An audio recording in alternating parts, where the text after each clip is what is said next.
All right, well, hello everyone, and welcome to the Seamlessly Integrate Quality into Your Process webinar. I am Jessica Raymond. I am the Director of Marketing here at ReportingMD, and I will be your moderator today.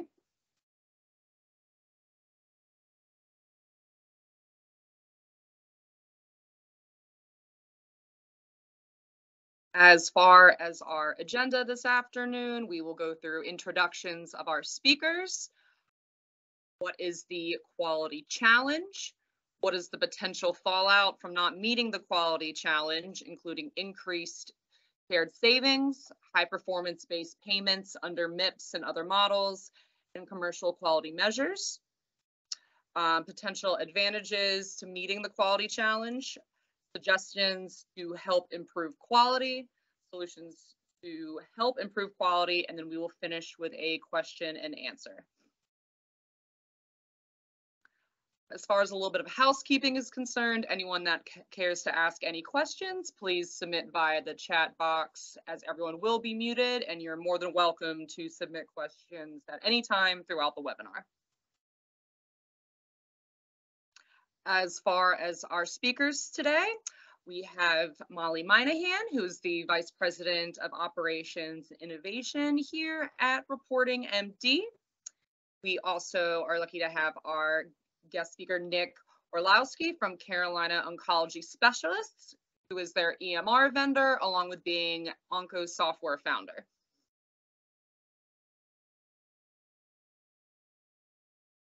Just a little bit about ReportingMD. ReportingMD has more than 18 years experience with patient outcomes management for value-based care programs that deliver insights engine, optimize quality scores, reduce physician IT administrative burden, provide improvement in patient outcomes through gaps in in-care management, and our team of dedicated advisors that are always here to assist and answer any questions. As far as our guests, Carolina Oncology Specialists, opening their doors in 1983, Carolina Oncology Specialists has continued to expand its staff and facilities to meet the needs of the patients of Hickory, North Carolina and the surrounding area. In clinic, this is including in-clinic chemotherapy treatments, as well as the treatment and management of blood disorders, professional compassionate care and support to patients, while the office employees provide assistance with insurance and billing questions and issues. And board certified physicians with supporting nurse practitioners and physician assistants are always on staff and admit to both Catawba Memorial Hospital and Fry Regional Medical Center.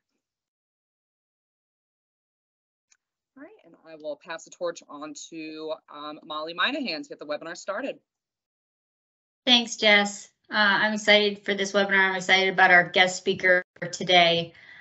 So gaps in care, in quality care or care management can be discrepancies between the care provided to patients and the recommended best practices in healthcare.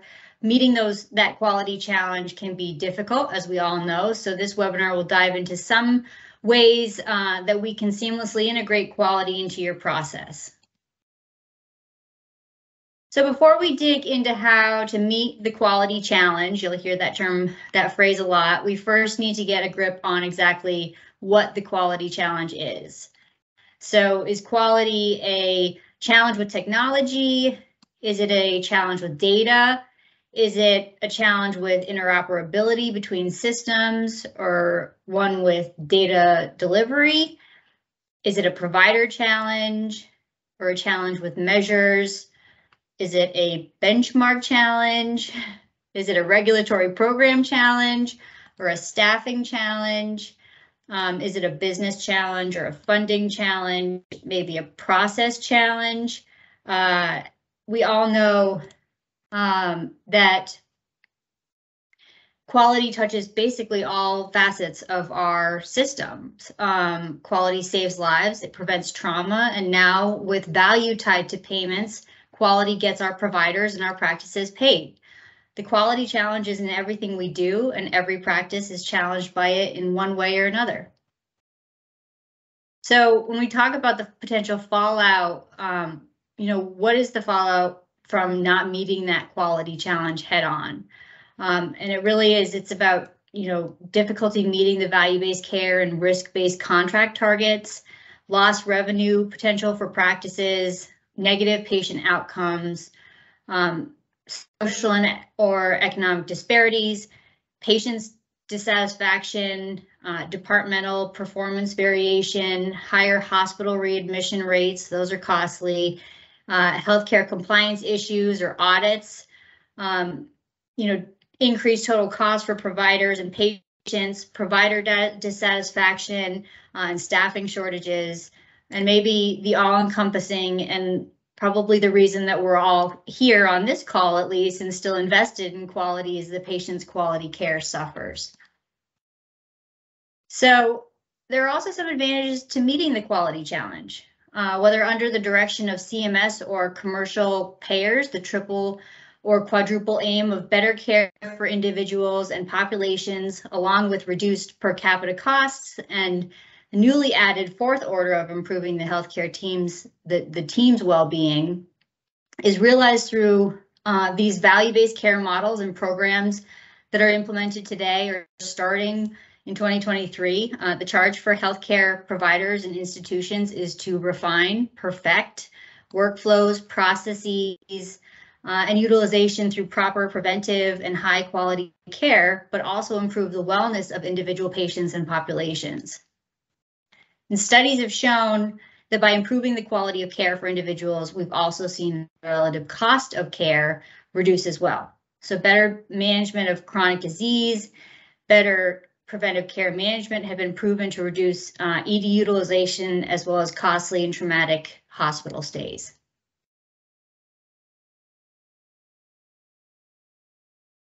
So to express the impact of quality has on today's value-based healthcare system, I'm going to go through a couple of different programs, but we'll start with the Medicare Shared Savings Program today through 2025 and beyond. We know quality is a major contributor to ACOs, maximizing on the shared savings that they create through the management of costs and utilization. Quality can also help to limit the losses full risk-based ACO contracts can face when those entities fail to create sufficient savings above their benchmarks. For 2021 and 2022, CMS replaced the previous sliding scale with an all or nothing approach to determining shared savings based on quality performance. The quality performance standard is the minimum, or sometimes I refer to that as the QPS. That's the minimum performance level that ACOs have to meet in order to share in any savings earned. And also to avoid maximum shared losses if they have a risk-based contract, and as well as avoid quality-related compliance actions. ACOs that meet the QPS in 2022 and had sufficient savings created will share in those savings at the maximum rate. If the pandemic's extreme and uncontrollable circumstance flexibilities weren't in place, losses owed would also be reduced when the QPS is met, when you have quality that's high enough where the quality performance standard is met. Noting that if the pandemic's extreme and uncontrollable circumstances flexibilities were not in place, ACO entities that failed to reach the QPS threshold would not share in any savings that they created or would owe the maximum losses back to CMS. For ACOs in 2023, the same quality challenges exist, but CMS in the proposed rule has proposed to bring back the sliding scale approach. And that would allow ACOs that come close to the QPS to still enjoy more of the savings that they created. It's not an all or nothing concept anymore. It also allows for those that don't create sufficient savings that are risk-based to reduce the losses that they might owe back to CMS if their quality scores are high. So failure to reach if you didn't reach the QPS at all, and you still owed, and you had a risk-based contract and you still owed losses, you would actually, and you did not meet the full, the threshold for the QPS, you would actually owe max losses in 2023.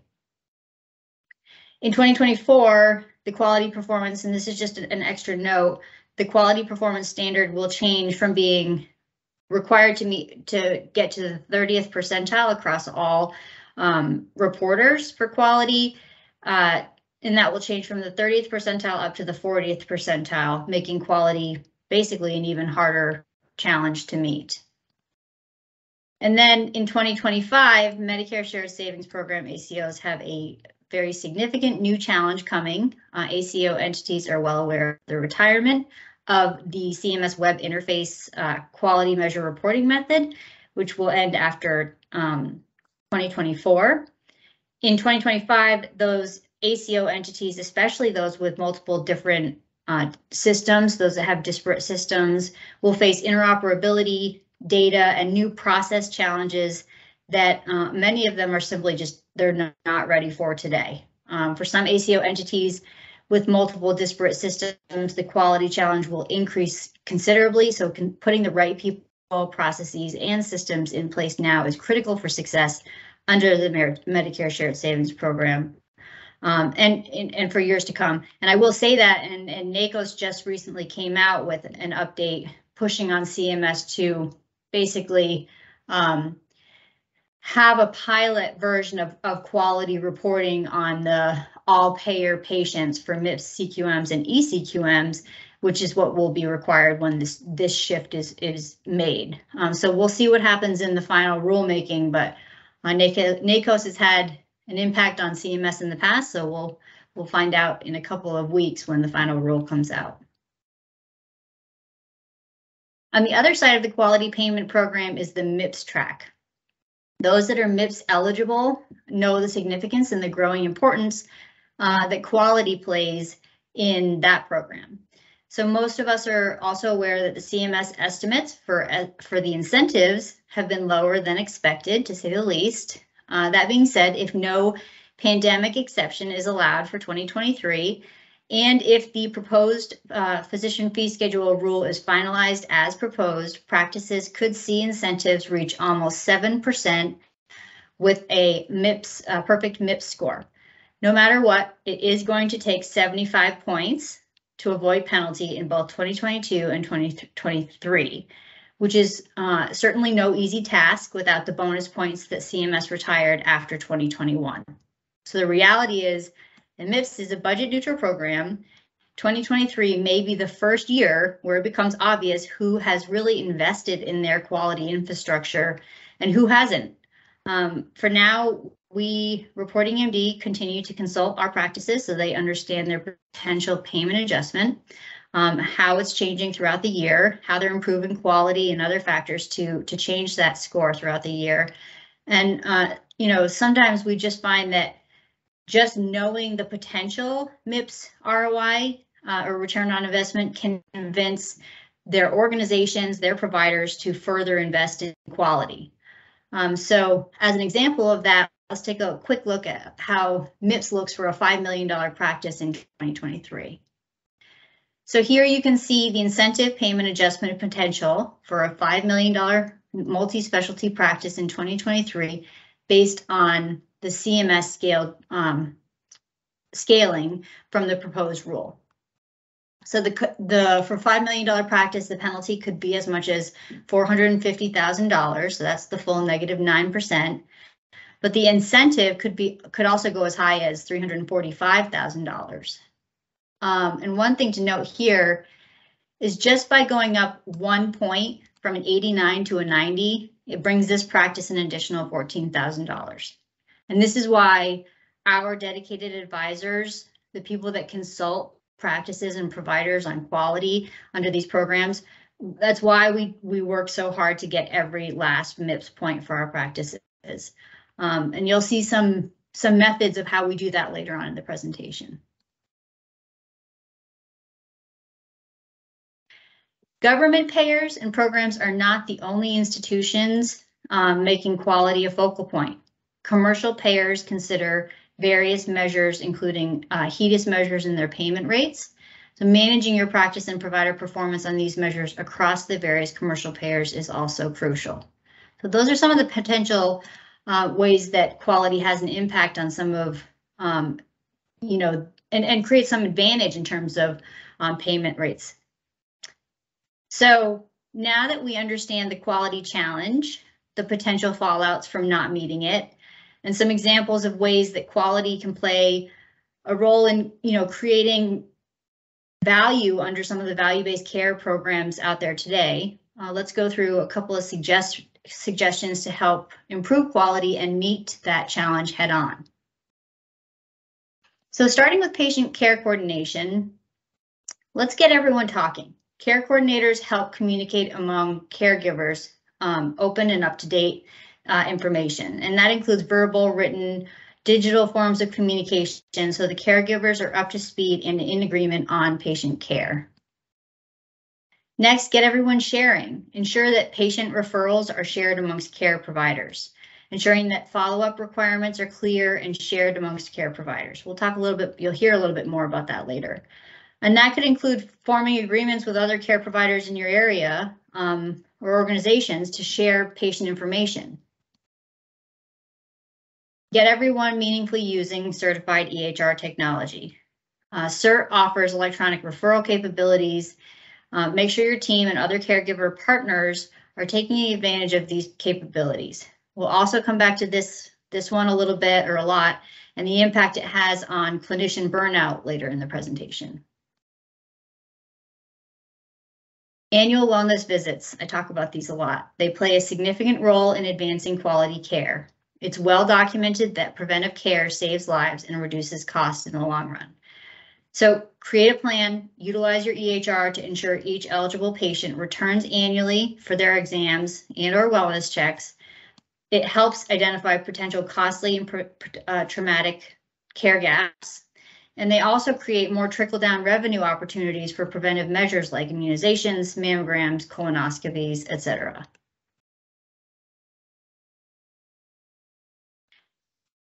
So although the main contributor to what we'll call the depersonalization of medicine, EHRs really do remain a vital part of managing and improving quality. Make sure your EHR is best suited for your specialty and purpose.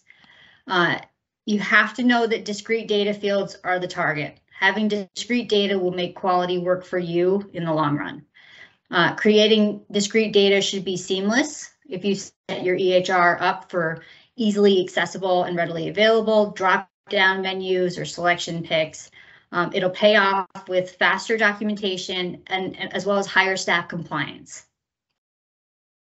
Tailor your EHR to your practice's abilities, such as having reminders in place that indicate a patient is due for a screening. If your EHR can't keep your providers and teams up to date on these critical care delivery needs, find a third-party intermediary that can help.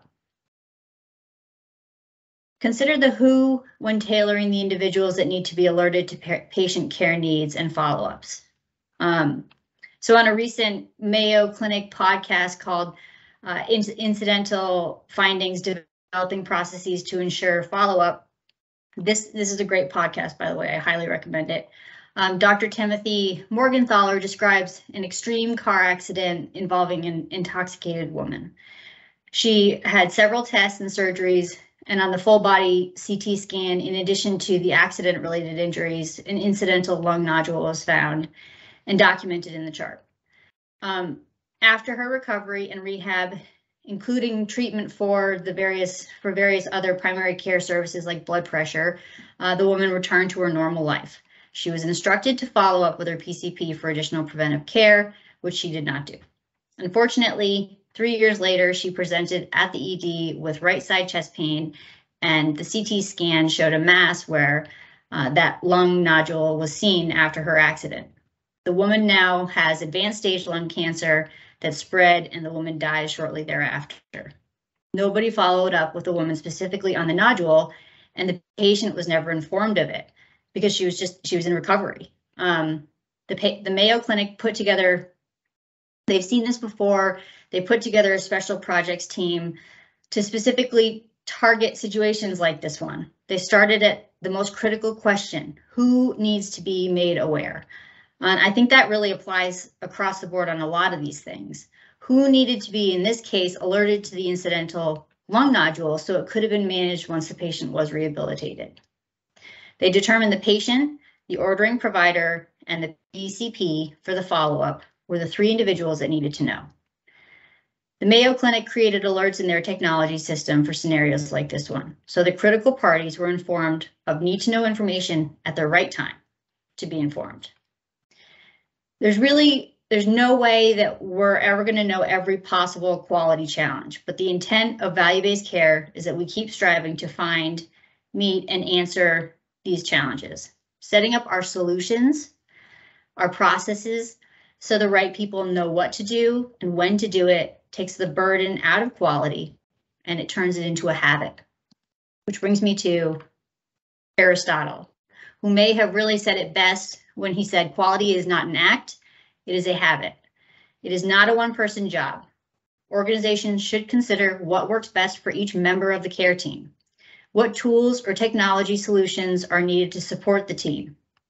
And finally, what processes should be implemented to make that technology work for you? And obviously to benefit the patients. On a different podcast, the Healthcare Quality Cast, the guest was the Director of Quality Metrics for a larger primary care organization, who described her first presentation of quality analytics to a large group of providers to convince them that they needed to change and improve their performance.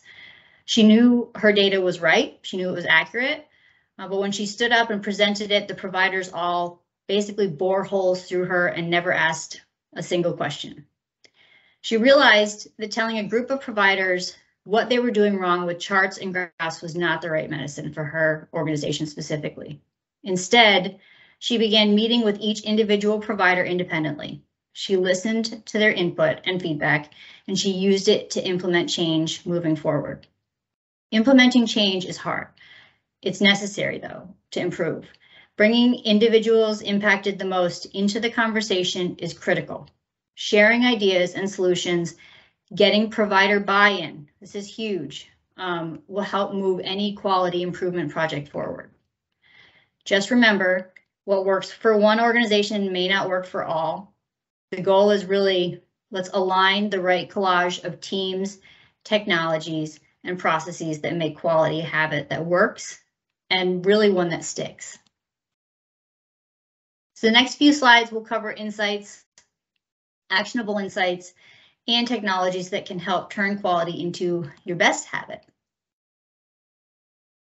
The top chart you see here is our provider performance comparison chart. This not only shows provider performance, which is the green line, or the light green, lime green line, as it compares to the benchmark, which is the straight orange line, but it also shows the count of events for each provider.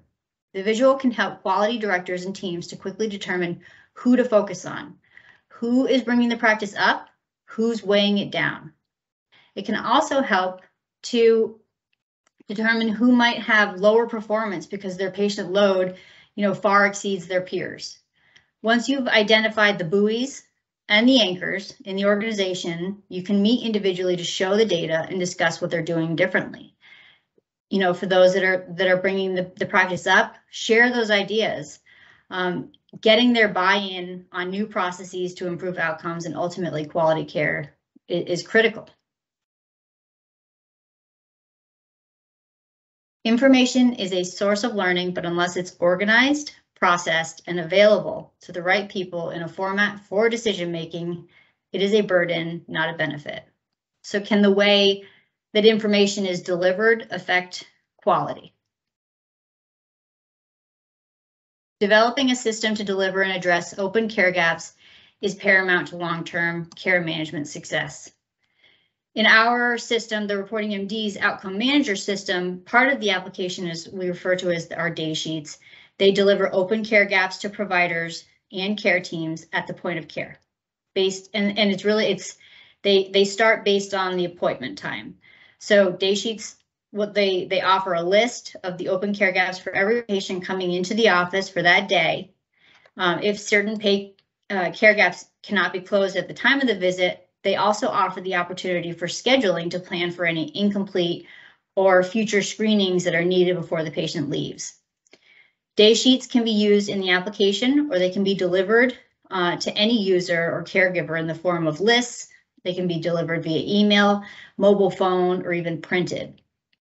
They can be configured or set to get sent to providers Care teams, schedulers, billers, or whoever should be aware or alerted of the action that needs to happen.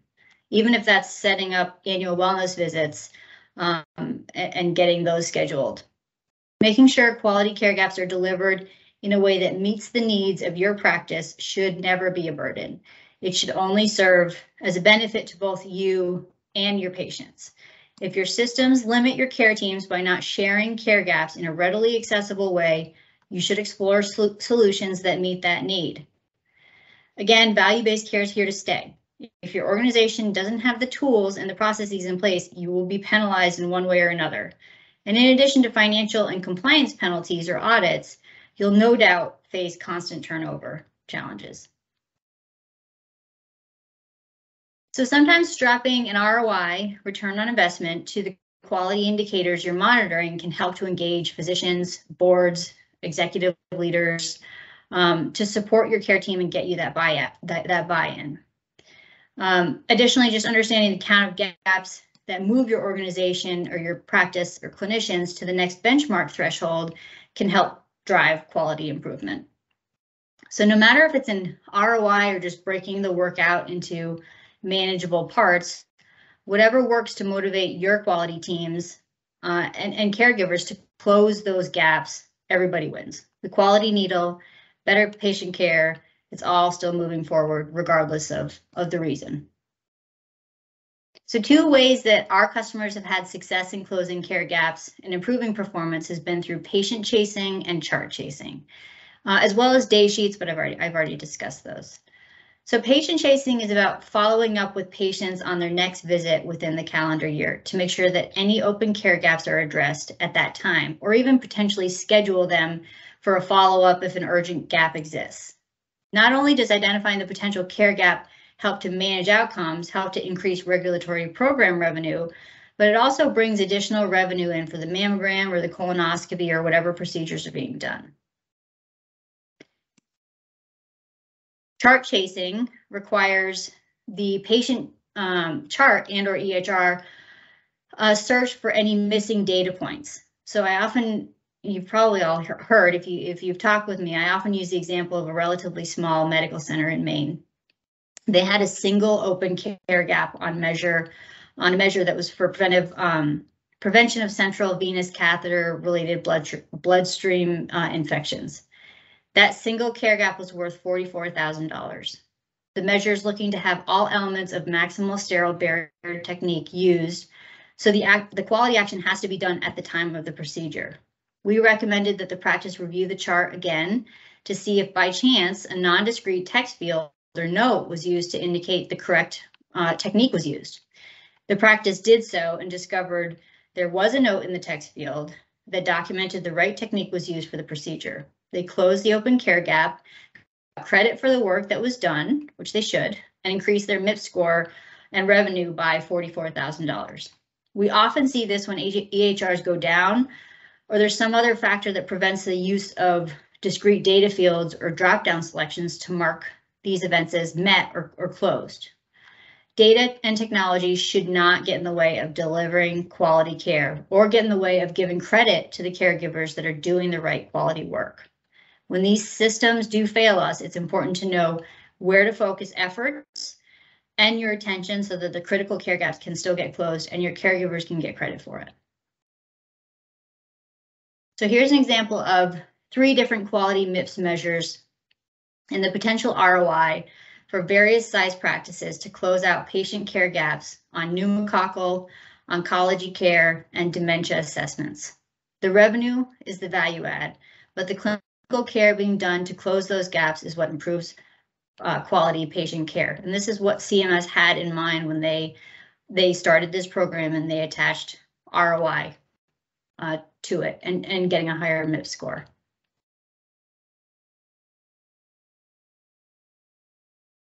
So when talking about ways to seamlessly integrate quality into your process, it's clear that it takes people, process, and technology. And it's all of them to truly meet the quality challenge. But what's the cost? So what we previously referred to as the triple aim of better care for individuals, better care for populations, and reduced per capita healthcare cost More recently, it's taken on a fourth aim for improving the healthcare team's well-being. We know medicine and how it's practiced today is not what many clinicians imagined when they decided to pursue a medical career. The concept of documenting everything in a computer while in the room with the patient has been a major challenge, to say the least. Even here, most of our suggestions relate to more and better discrete data points to improve quality, which suggests more and better use of the EHR in everyday workflow. With this transition in practice mode, in combination with the trend of more clinicians in employed practice models, it seems reasonable that some of the value being created in value-based care should be shared with the clinicians charged with improving it. It's surprising to me that only a handful of organizations have discussed creating or improving physician compensation models to reward their clinicians as it relates to meeting the quality challenge head on. If more providers are employed, then increased revenue is not the same driver as it was before, but physician compensation can turn that dial back by tying quality to ROI and back to the pot that could pay out for physician compensation. EHRs have fundamentally changed the way medicine is practiced, with a degree of depersonalization and administrative burden that has contributed to clinician burnout and dissatisfaction with work-life integration. There's an article from Mayo Clinic in 2019 that described how clinician burnout rates changed between 2011, 2014, and 2019. They noted that 2014 may have been specifically bad due in part to increased EHR penetration and increased administrative burden. The article continued to suggest that 2019 may have shown that the situation was improving as physicians and organizations adapt to the new practice environment. As clinicians grow accustomed to a new normal when it comes to practicing medicine, there are other factors that have proven to help track improvement in clinician well-being. Implementing more team-based care, documentation assistance, streamlined workflows, and also physician compensation. These have all helped to improve the efficiency of the practice environment, which ultimately helps to meet the challenges of the quadruple aim for patients as well as providers. So to wrap up the themes covered in the presentation of understanding the quality challenge, potential fallouts from not meeting it, how it plays a role in the movement from volume to value-based care, and suggestions as well as some solutions to help improve quality, we thought it would be helpful to get the perspective of one of our client champions. So before I do hand it back to Jess, I want to emphasize the degree of client champion, as this practice has achieved a perfect 100 MIPS score for 4 of the 5 final scored performance years, and an average of 99.13 across all 5 performance years. And maybe closest to my heart, it's also important to mention the practice achieved the maximum possible quality category points on all 5 years. So they serve really as a great example and resource to learn more about how they seamlessly integrate quality into their process and succeed as a result of it. So Jess, I'm going to hand this back to you for a bit of Q&A with our guest speaker. Jess? All right, well, thank you, Molly. Yeah, again, we are pleased to have our guest, Nick Orlowski, again, EMR vendor from Carolina Oncology Specialists, as well as being the Onco Software founder. And as Molly said, we have some questions that we constructed prior to the webinar that we'll have Nick answer for us today. So again, Nick, thank you very much for joining us.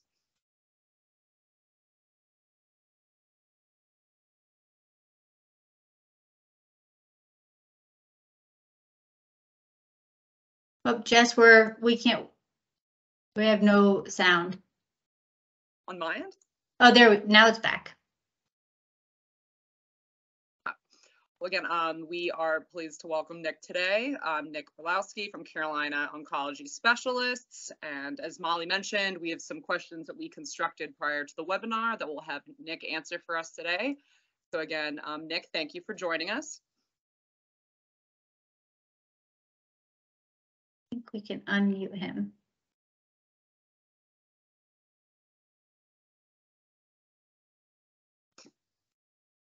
Are you able to unmute him? He is. Should be as a speaker. Nick, you may have to unmute yourself. There we go. There we are. Does that work now? Okay, great. Yep, Yes. we got it. Awesome. All right. Well, yeah, again, Nick, thank you for joining us today. Welcome. Hi. All right. So just to jump right into some of these questions, you've managed to achieve multiple perfect scores with COS and ReportingMD. Achieving a perfect score may seem daunting for practices new to the MIPS process. How are you able to accomplish this? It certainly was daunting for us in the very beginning. Ultimately, it was about culture. We had a great CEO, Carol Kammer, who I guess it was 2017, decided she looked at the benefits and the risks of the whole MIPS program and said, I want to do this 100%. I want to get a perfect score. That was our goal. And so she assembled a team of EHR vendor, provider, we had a provider manager as a representative, medical records, billing. So she had a whole team together who knew all of the facets of every in and out of the office. And so then we kind of looked and said, what's going to be the highest risk, highest effort part of this MIPS thing? And it was going to be, we realized it was going to be quality, because there are so many things that touch the patient, that we're going to have to work through. It's not just a process that we can write down or, e-prescribe or something. So we really had to dig into that quality and develop processes. And we kind of took it from there. It was daunting, but if we get everyone pushing in the same direction, you'll eventually get there. And it was her great leadership that made it happen. And furthermore, the processes she put in place have remained, and that's how we've kind of just kept us going over the years. Wonderful.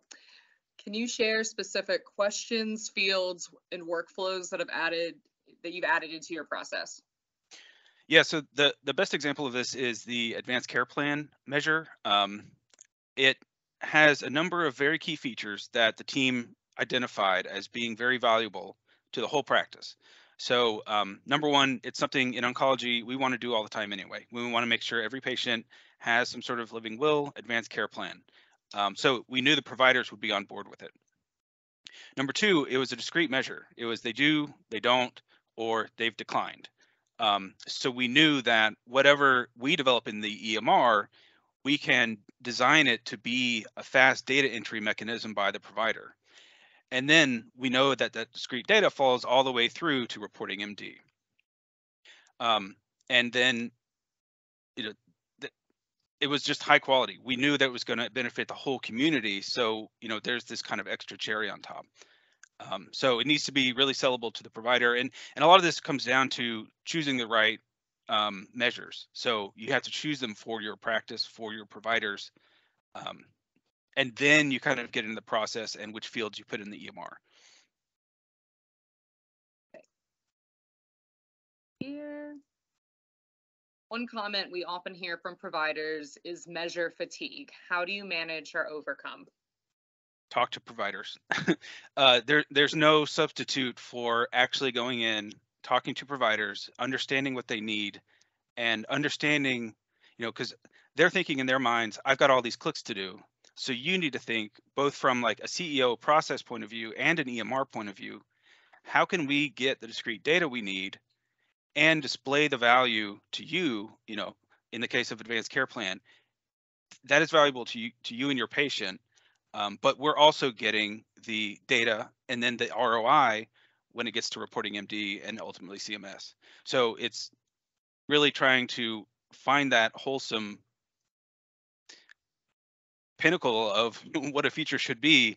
And it always starts with the provider, because we are asking them to do more data entry. That is a fact. And we need to show them a positive return for that. Does your current workflow enable you to capture this measure without interaction from providers or staff? Yeah, so like I just said, you are asking providers to do more work. And so, it's only going to work better if you provide value positively for them. And so the best way to do that is to not make make them do more work. So we want to make it so that the EMR captures that value and transmits it all the way to ReportingMD without other interactions. Because what happens is other interactions, then it goes back to the provider for double checking or, back and forth. So we want to get it right the first time. And for instance, advanced care plan, we only need that measure once per reporting period. So why do we even show it to the provider the second time? And so that's the kind of thing you should ask your EMR to do, is really listen to your providers, listen to which measures make sense for your practice, and implement them in a way that's the providers are going to get on board with. With so many potential measures to monitor, how do you determine which ones to track? ReportingMD helps a lot because they, they're always on top of CMS regulations. We have a monthly call, and they always say like, this is coming down the path, or this benchmark is going to change. And so then I take it back to the CEO or the office manager and say, this is kind of where our levels are. It could go this way or this way. What do you want to plan for next year? And so really kind of under ReportingMD's guidance, we kind of continue the process internally. Nick, you really are just, you take that information and you understand that quality is so important that you have to integrate it. And so you're planning for how you're going to integrate it in future years as well. And I think that's, yeah. And the way you said it says a lot. The way you said it, it is an investment. It's these requirements, and these, even if it wasn't a requirement, the expectation from greater society that we have higher quality is coming, because people are it's going to be in the news, et cetera. And so it is an investment in your business to integrate some sort of process where you have a rolling quality initiative. The other important part when you're talking to your EMR vendor or planning your process meetings is you should also be planning for things to change. So today's quality measure may not, because of benchmarks changes, it may not be the same as one from 5 years from now. And if you kind of try to think about how you're going to have that change in 5 years, maybe not change the whole system, but at least know that something could change, you might save yourself some work in the future. So flexibility, setting up your system so that there's options to move, options to be mobile app, options to mold, to maybe like different things, different surprises. Yeah, and like you said, it is an investment. It's a little bit more work, but it will pay off in saved work down the line. You'll be ahead of other competitors in your field. You'll be able to put advertising out saying, we've got this high quality. For instance, one of the additional things with Carolina Oncology is we were able to take the MIPS quality, and the CEO found a Humana kind of screening they wanted to do as a beta test. And so, we can just take one of our MIPS things, we'll turn that into this Humana, basically a Humana quality measure, and they started paying extra money because it was this beta program. So if you have a quality process implemented, you can even start going to your payers and saying, what do you have for us? We've got this process. How can how can everybody benefit here? Well said.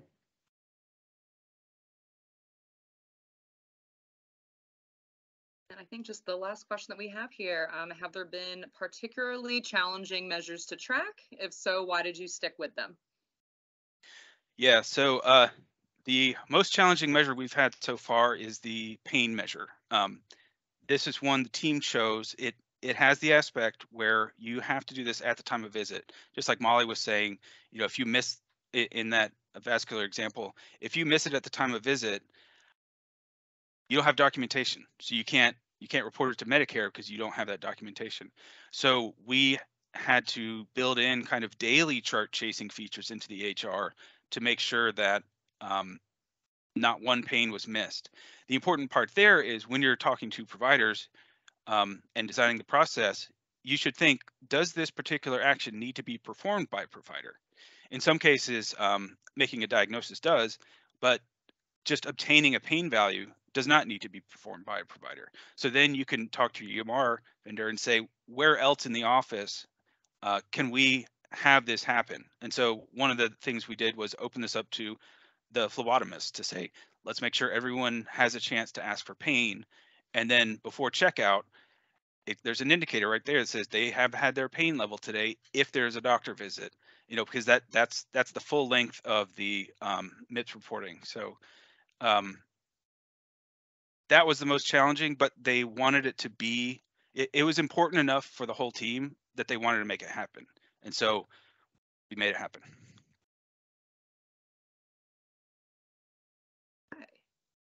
And I think, Jess, you're getting some questions for Nick from our audience as well. Sorry, Nick, we're going to put you on the spot a little bit. Yeah, that's fine. So, Yeah, yeah, go ahead and read it, Jess. Yeah, I can read it out for you. So this question is specifically for Nick.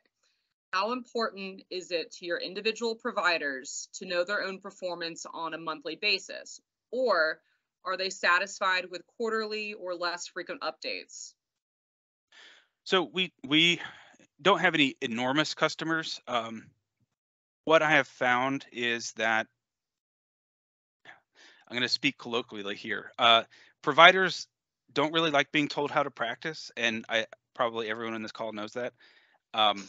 And so it's letting them know. I haven't found for them to care that much, but when you do show them, they're like, oh, okay, if you bring it up in the right conversational track,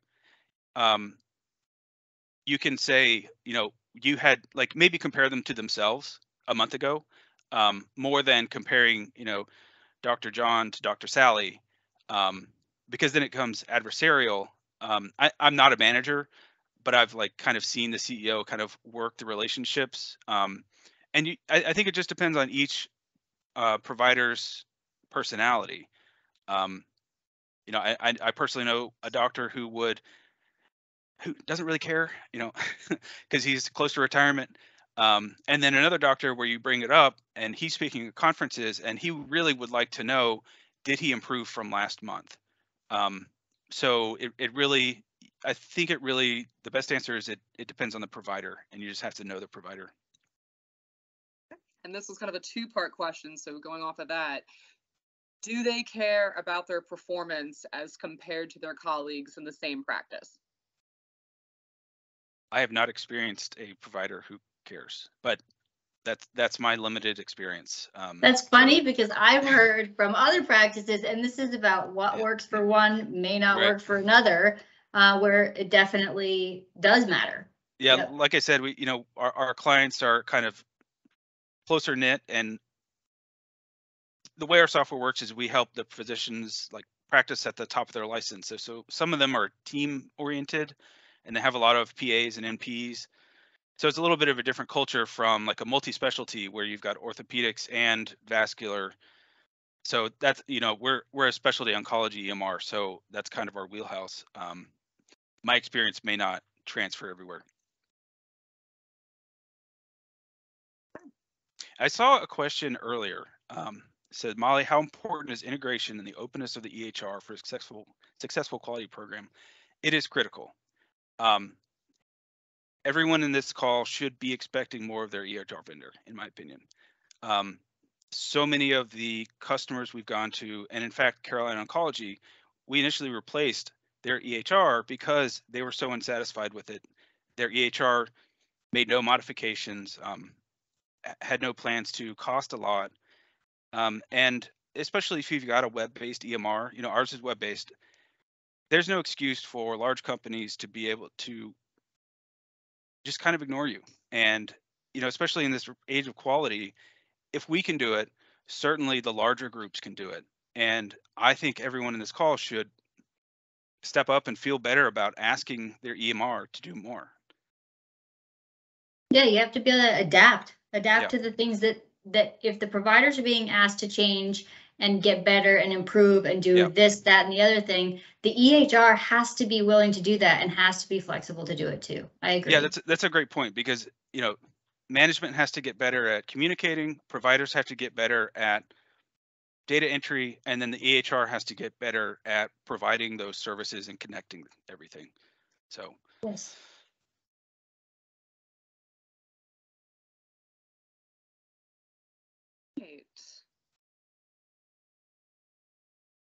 Okay, while I guess we can move on to the rest of our Q&A session. Again, if there's any other questions at the moment, I did see, Molly, would you mind confirming what that podcast was, just to make sure we have the correct one, the one you mentioned earlier? I hit a couple. The best one that I've listened to is actually, they're both fantastic, but I think one has stopped for a time and I think it's going to restart later, but the Mayo Clinic podcast, and it's led and hosted by Dr. Timothy Morgenthaler. It's funny, I run and listen to it, and it's actually started to replace music for me, but it's fantastic. They go through different things. They talk about different studies. It's all about improving quality. It's fantastic.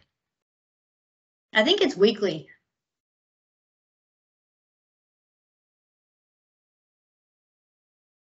Okay, well, if there are no more questions, or, again, thank you very much for attending our webinar today. If, anyone comes up with any questions later on, please don't hesitate to reach out.